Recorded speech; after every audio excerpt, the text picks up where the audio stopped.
Good morning students, welcome to knowledge nation. जैसा कि आप देख रहे हैं इस वीडियो में हम 4.3 का आपका नेक्स्ट पार्ट लेकर आए हैं आपके सामने।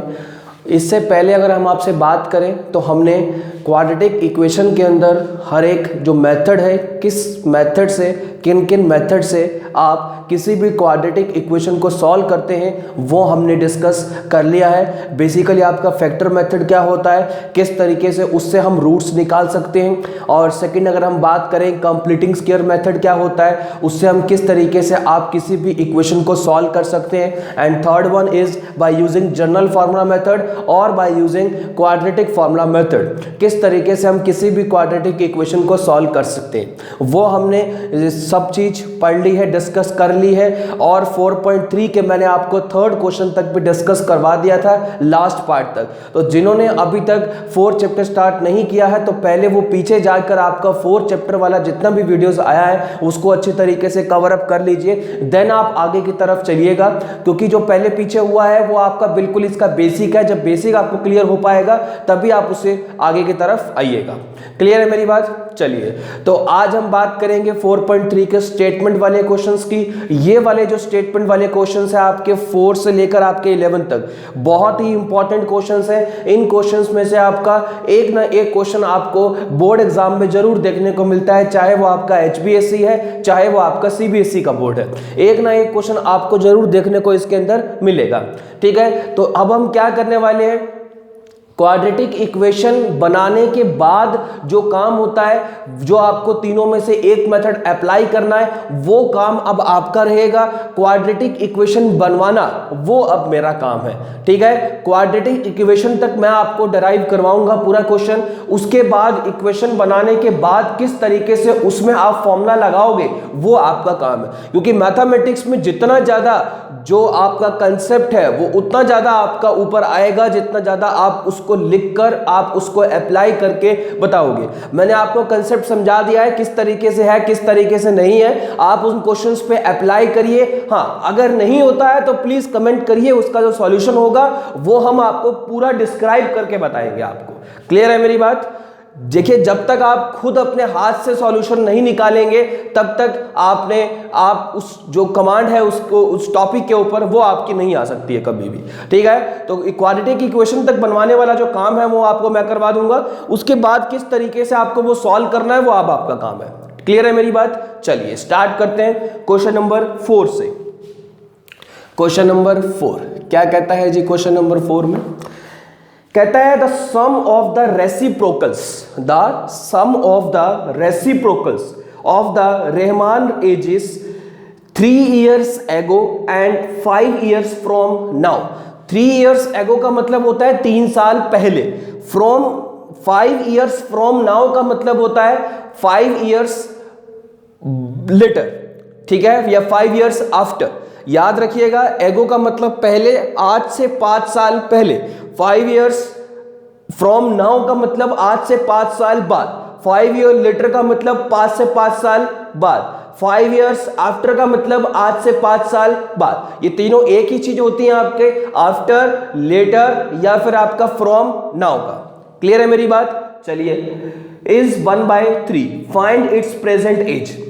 वही वाली बात आ गई, जो आपको निकालना होता है वहां आपको यही चीज क्या करनी होती है, लेट करनी होती है। थर्ड चैप्टर और फोर्थ चैप्टर में एक चीज ध्यान रखिएगा, जो चीज आपको निकालनी है वही चीज आपको लेट करनी है।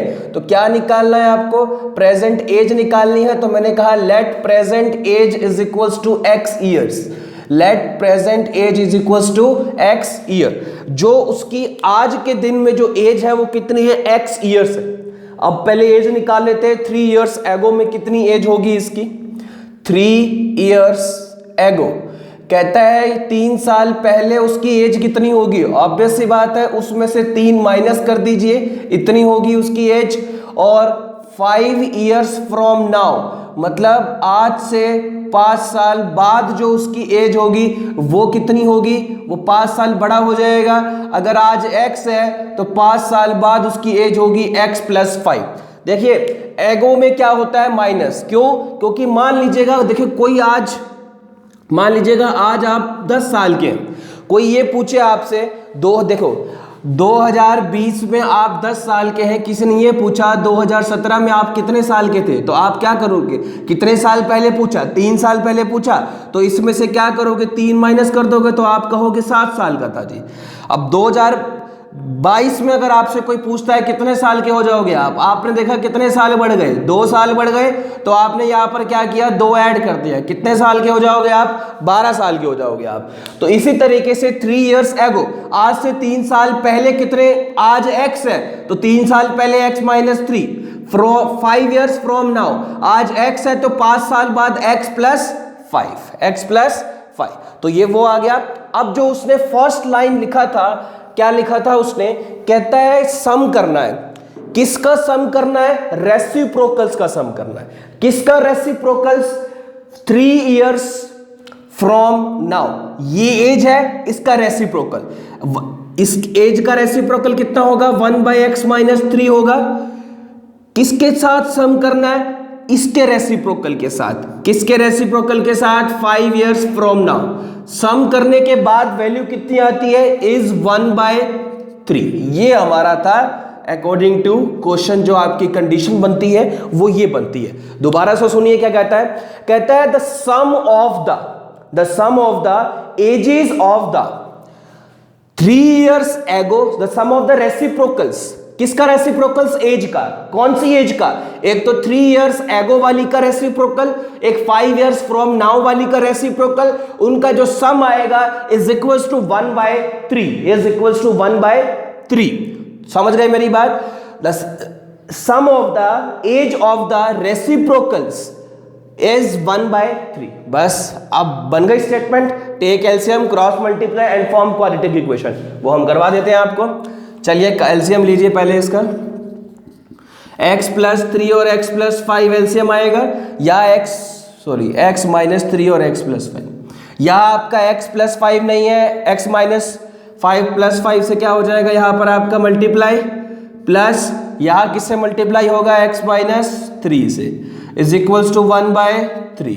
अब क्या करिए, ऊपर वाले को एक बार ऐड कर दीजिए, देखो x प्लस x कितना ऊपर, 2x, 5 माइनस 3 कितना, प्लस का 2, डिवाइड बाय में कितना, x माइनस 3 इंटू में x प्लस में 5 इज इक्वल्स टू 1/3।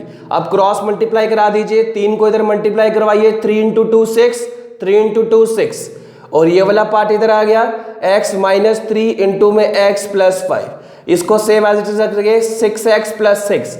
इसको कैसे मल्टीप्लाई करवाओगे, पहले x को कंप्लीट के साथ, तो x square plus 5x, minus 3 को कंप्लीट के साथ, माइनस 3x माइनस 15, ठीक है, 6x plus 6 is equals to x का स्क्वायर, 5x माइनस 3x कितना होता है आपका, 2x माइनस 15। ये वाले पूरे पार्ट को इधर ले आओ, इधर 0 बन जाएगा, वो जैसे ही आपका उधर आएगा तो साइन चेंज हो जाएंगे, दोनों प्लस के थे तो यहाँ आके दोनों माइनस के हो जाएंगे, तो x स्क्वायर का x square, 2x minus 6x कितना हो जाएगा, माइनस का 4x, माइनस का 15 और माइनस का 6 कितना होता है, माइनस का 21 इज इक्वल्स टू 0। लीजिए ये आपकी क्वाड्रेटिक इक्वेशन बन चुकी है। अब आपका काम है, आप इस पे ऊपर जनरल फॉर्मूला लगाइए, आप इसके ऊपर फैक्टर मेथड लगाइए, आप इसके ऊपर कंप्लीटिंग स्क्वायर मेथड लगाइए। मैं आपको सजेस्ट करता हूं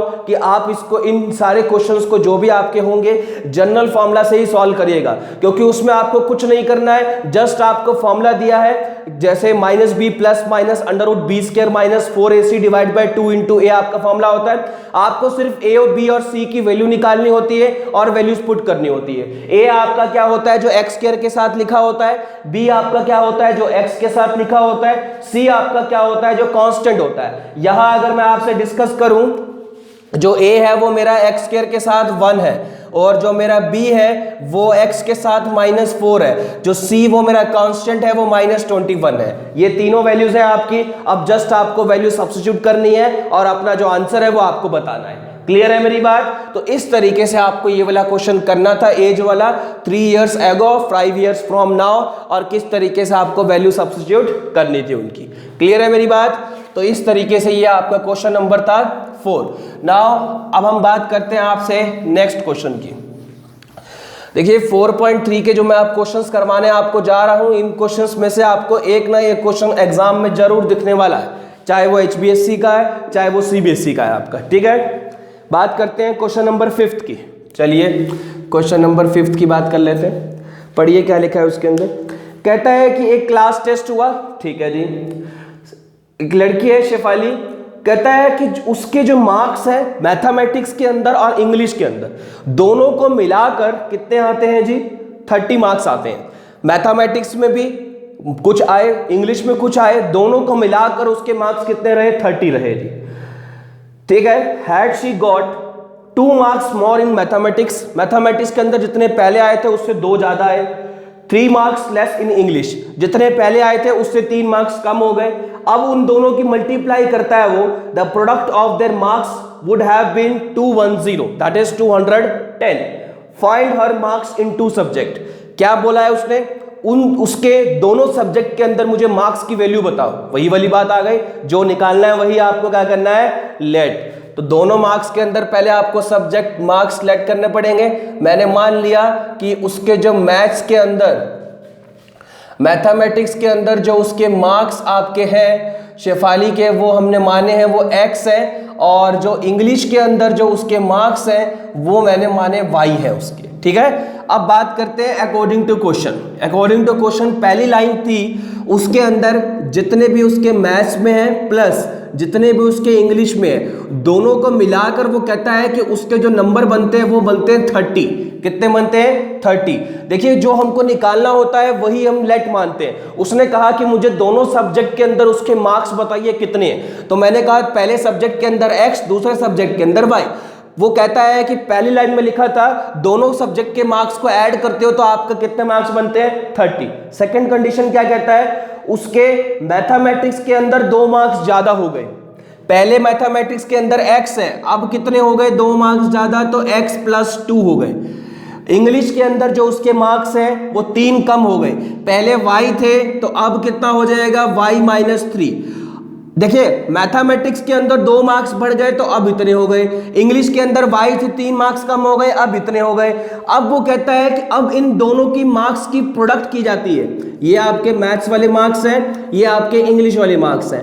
अब इन दोनों की मल्टीप्लाई की जाती है तो आपका आंसर आता है 210। 210 ये आपको स्टेटमेंट में दिया कि 2 marks more in mathematics and 3 marks less in English, then the product of the number in mathematics and English will be equals to 210। समझ गए, सेकंड कंडीशन। अब बस आपको क्या करना है, देखिएगा ये कंडीशन आपकी आ गई। फर्स्ट वाली में से इन वाले क्वेश्चंस में आपको सिंपल एक ही में क्वाड्रेटिक बनानी है, या तो आप x में क्वाड्रेटिक बनाओ चाहे आप y में बनाओ, वो आपकी मर्जी है। फर्स्ट वाली जो आपको इक्वेशन दिख रही है, क्या इक्वेशन दिख रही है जी, x + y = 30। इस वाली इक्वेशन में से आप अपनी y की वैल्यू निकाल लो, कितनी बन जाएगी, 30 - x बन जाएगी 30 - x, क्योंकि ये प्लस का x है उधर माइनस का x हो जाएगा। ठीक है, और यहां वैल्यू पुट कर दो y की, यहां पर लिख दो इक्वेशन नंबर 2। अब यहां पर लिखो put value of y in equation number 2। चलिए पहले वैल्यूज पुट करने से पहले हमेशा एक बात ध्यान रखना, आप जिस इक्वेशन में वैल्यू पुट करते हो वो इक्वेशन लिख लीजिएगा। x + 2 का x + 2, what is the value of y, y की वैल्यू है 30 - x, 1 - 3 पहले से ही था आपका 210, x प्लस का 2, तो देखिएगा आप 30 में से 3 माइनस करोगे तो 27, माइनस में x = 210। इन दोनों की मल्टीप्लाई करवाएं, पहले x के साथ करवा देते हैं। 27x माइनस में x के प्लस का 27 4 54 माइनस का 2x, क्लियर है, 210। एक बात हमेशा ध्यान रखिएगा, इन टाइप के जो आपके क्वेश्चंस होते हैं आपको इसमें करना क्या होता है, आपको जस्ट देखिए आपको ना एक ही सिंगल वेरिएबल्स में वैल्यूज लेकर आनी है। पहले इसको चलिए सॉल्व कर लेते हैं एक बार। माइनस का x² का माइनस का x² हो गया, 27x माइनस में 2x करोगे तो आएगा आपका प्लस का 25x, प्लस का 25x, प्लस का 54 210 इधर आएगा तो आपका माइनस का हो जाएगा इज इक्वल्स टू 0। तो माइनस का एक्स स्क्वायर प्लस का 25x, इसमें से ये माइनस करोगे 10 माइनस 4 की अगर मैं बात करता हूं 6, अगर हम बात करें 10 माइनस 4 6, देखिएगा 210 में से अगर आप 5 और माइनस करते हैं तो आपका जो वैल्यू आएगा वो कितना आने वाला है, कितना 20 10 20 आपका 20 माइनस 5 कितना आपका 15 156, ठीक है 156 आपका आ जाएगा,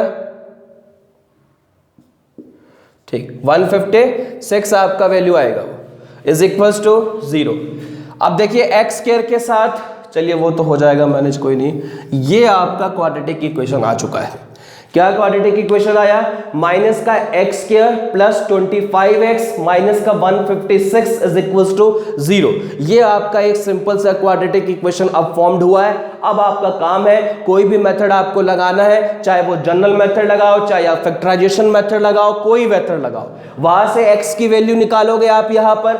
जैसे ही आपकी x की वैल्यू आएगी, आप x की वैल्यू यहां रखोगे तो किसकी वैल्यू आ जाएगी, आपकी y की वैल्यू आ जाएगी। और मुझे चाहिए क्या थे, x और y। आप देखिए एक चीज यहां पर देखिएगा, थोड़ा सा एनालाइज करके उसको, यहां से आपके पास दो वैल्यू निकलेंगी x की, ठीक है। अगर मान लो आपकी कोई x की वैल्यू नेगेटिव आ जाती है, अगर मान लो आपकी कोई x की जो वैल्यू है, अगर यहां पर अगर मैं आपसे बात करूं, आपसे कोई x की वैल्यू नेगेटिव वो दे देता है, नेगेटिव दे देता है, तो आप उसके आगे लिखोगे this value is not possible, because आपके जो मार्क्स हैं वो आपके नेगेटिव नहीं हो सकते हैं। कभी आपने सुना है कि जो आपके मार्क्स हैं वो कभी नेगेटिव में आ जाए, कॉम्पिटिटिव एग्जाम में होता है लेकिन यहां नहीं होता आपका, ठीक है, मेरी बात समझ गए। यहां पर आपके अगर मान लीजिएगा दो वैल्यूज आ जाती हैं, एक पॉजिटिव की एक नेगेटिव की, तो नेगेटिव वैल्यू का आपको लिख देना है this value is not possible because marks is not in negative, क्योंकि जो आपके मार्क्स होते हैं वो नेगेटिव में नहीं आते हैं। तो इस तरीके से आपको ये क्वेश्चन करना था, दैट इज क्वेश्चन नंबर 5। अब हम बात करते हैं नेक्स्ट क्वेश्चन की, क्वेश्चन नंबर 6 की, ठीक है। देखिए आपको दो वेरिएबल में से आपको सिंगल क्या करना था, एक ही वेरिएबल में कन्वर्ट करना था और जो अपना आंसर है वो आपको बताना था। क्वेश्चन नंबर 6 की बात कर लेते हैं। क्या कहता है, कहता है कि एक रेक्टेंगल है, इसमें आप डायग्राम से भी कर सकते हैं, थोड़ा इजी रहेगा आपको। ये देखिए आपकी एक रेक्टेंगल है, ठीक है, उसका एक डायगोनल मैंने बना दिया, ठीक है। कहता है the diagonal of a rectangle is 60 metre more than its shorter sides. उसकी छोटी वाली साइड से जो हमारा डायगोनल है वो 60 मीटर ज्यादा है, ठीक है, और जो उसकी लॉन्गर साइड है वो उसकी शॉर्टर साइड से 30 मीटर ज्यादा है। Find the sides of triangle. तो मतलब वही है, दोनों में शॉर्टर आ रही है, तो सबसे छोटी वाली साइड मैंने मान ली लेट शॉर्टर साइड, मतलब सबसे छोटी वाली जो साइड है ना वो हमने मान लिया, यहां पर कितने x मान ली, कितने मीटर x, ये हमने छोटी वाली ली x मीटर। डायगोनल उसने बोला था आपकी छोटी वाली साइड से 60 मीटर ज्यादा है, ये x है, तो डायगोनल कितना हो जाएगा x प्लस 60, तो एक और बच गई आपकी लेंथ। ये जो है वो छोटी वाली साइड से कितना ज्यादा है, वो छोटी वाली साइड से 30 ज्यादा है, छोटी वाली साइड x है, तो ये कितना हो जाएगा x प्लस 30। तो लीजिए बन गया डायग्राम, कुछ लिखने की जरूरत ही नहीं थी आपको, यहां पर समझ गए मेरी बात। कहता है डायगोनल छोटी वाली साइड से 60 ज्यादा है, दूसरी वाली जो साइड है आपकी, क्योंकि रेक्टेंगल में दो साइड्स होती हैं, एक छोटी होती है एक बड़ी होती है आपकी, एक लेंथ होती है एक ब्रेथ होती है, हो सकता है कि कभी भी कोई भी छोटी हो जाए, वो डिपेंड करेगा आपकी शेप के ऊपर। छोटी वाली मैंने x मान ली, तो डायगोनल्स वो कहता है कि इससे 60 मीटर ज्यादा है, तो x प्लस 60। बड़ी वाली जो साइड है वो आपकी छोटी वाली साइड से 30 मीटर ज्यादा है, ये x है तो वो कितनी होगी x प्लस 60, x प्लस 30 आपकी। अब आपको क्या करना है, देखिएगा रेक्टेंगल के अंदर आपको पता है कि ये वाला जो एंगल होता है वो कितने डिग्री का होता है, 90 डिग्री का होता है। तो ये आपको एक ट्रायंगल दिख रही है, अप्लाई कर सकते हैं पाइथागोरस थ्योरम आप। तो आपको जस्ट यहां क्या करना है, अप्लाई पाइथागोरस थ्योरम। क्या होती है पाइथागोरस थ्योरम, हाइपोटेन्यूज का स्क्वायर, हाइपोटेन्यूज क्या है x प्लस 60 का square is equals to base का स्क्वायर प्लस परपेंडिकुलर का स्क्वायर, परपेंडिकुलर कितना है x प्लस 30 का होल स्क्वायर। लीजिए लग गई पाइथागोरस थ्योरम। अब आपको बस इसकी सॉल्विंग करनी है।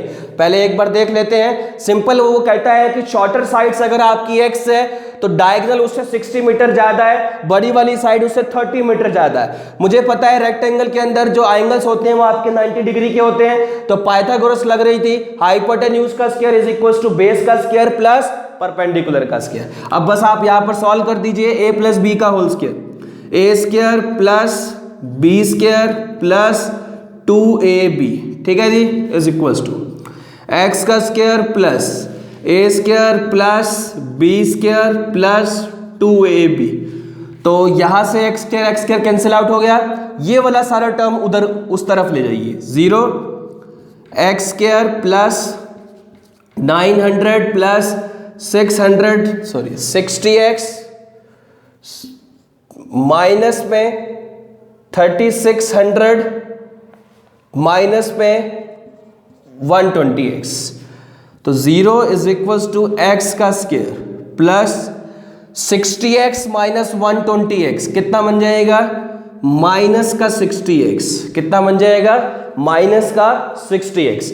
900 माइनस में आपका कितना है ये माइनस 3600 कितना होता है, 9 2 18 माइनस में 2400, ठीक है, ये आपका बन गया माइनस 2700। तो आपकी जो क्वाड्रेटिक इक्वेशन बनी वो बनी x square minus 60x minus 2700 is equal to 0। ये हमारी बन गई आपकी सिंपल से क्वाड्रेटिक इक्वेशन।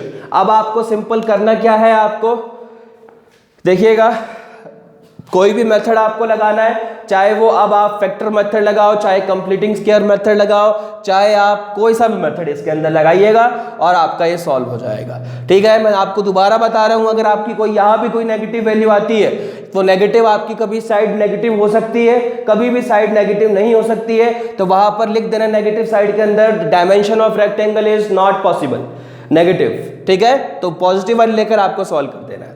तो इस तरीके से ये आपका 6th क्वेश्चन खत्म हुआ।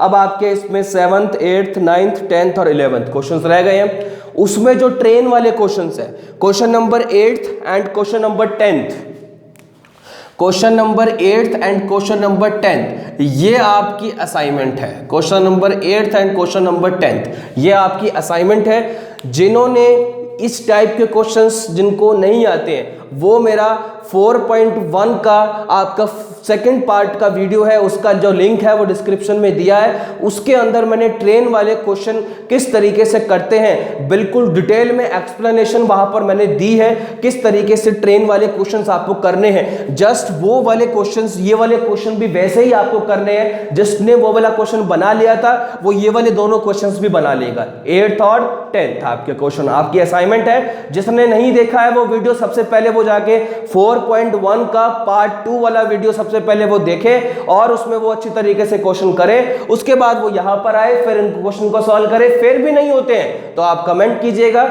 हम जरूर आपको पूरी एक्सप्लेनेशन यहां पर उसके सॉल्यूशन प्रोवाइड करवाएंगे। ओके, अब जो भी आपका पार्ट इसमें स्टेटमेंट वाले टाइप के क्वेश्चंस का बच गया है वो हम नेक्स्ट वाले जो आपका वीडियो आएगा 4th चैप्टर का उसमें हम डिस्कस करेंगे आपका। ओके, जो जितना भी हो सके आप इस वीडियो को लाइक करिए, शेयर करिए, और जिन्होंने हमारा चैनल अभी सब्सक्राइब नहीं किया है तो प्लीज़ सब्सक्राइब कर दीजिए ताकि आने वाले टाइम पर आपकी जो भी वीडियोज़ यहाँ पर आए नहीं उसकी जो नोटिफिकेशन है वो आपको जल्दी से जल्दी मिल जाए। Okay, thank you.